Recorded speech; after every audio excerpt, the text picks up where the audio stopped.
So probably the most dangerous thing that's happened to me, there's been a couple, but one in particular, it was during the days of foreclosures, when foreclosures were newer. So we're going back, what, 15 years, 10, 15 years.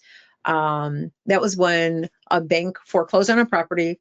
Everything that the owner had stayed in the house, all the damage, anything, they weren't fixing them up at that point like they do now. Now they'll put, paint, carpet, clean it out, make it beautiful, new appliances. This was before that. The houses were rough. They were full of everything that the people just left behind. Yeah. And I was a couple, and we went in. It was in Romeoville. I remember it perfectly. I was an agent then. I was not a managing broker. And I met my clients at the house. I was there first. I unlocked the house, and they came right behind me. But sometimes back then, I would unlock the house and I would go in the house and I would turn the lights on and be like, "Oh, how nice!" I was a newer agent at that point. Well, I can't do that. No, no, no. Well, this is when I learned this. So, and it was a raised ranch. So when you walk in the house, you either go upstairs or downstairs, right? So if you go upstairs, you have the kitchen, some bedrooms, bathroom, family room.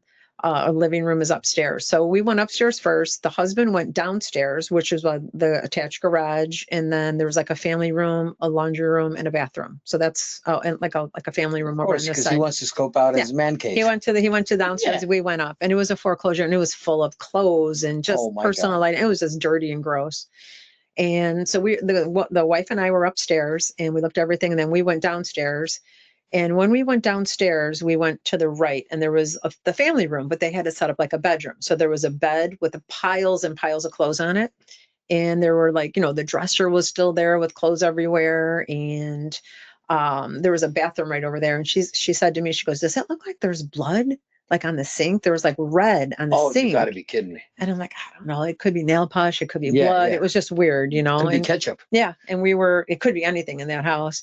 And so we're walking around like where the bed was. And she goes, "Look," she goes, "it looks like there's someone under the clothes." Oh, you gotta be kidding. No. Oh, so I would have died you could see like two outlines of legs kind of, but it was piled with clothes. This bed had piles of clothes on it. And you could kind of see an outline. And I said, "Look," I said, "there on the dresser, there was a photo still. There was like a couple, and it was like a thinner man was in the picture." And I said, "I wonder, could it be?" She goes, "No." I said, "What if he's dead? What if someone's dead in here?" Oh my And then God. being a newer agent back then, again, I'd be like, "Oh, I have to call the police." I would be like all crazy. So there was a work boot on the ground, and I said, I'm gonna toss this under the bed." I said, "And if it goes down, if it sinks down, we know that we're crazy and it says closed. But if it doesn't, then we have a problem." Right. So I went 1, 2, and then a man jumped out, and he was screaming, "Get them out of my house."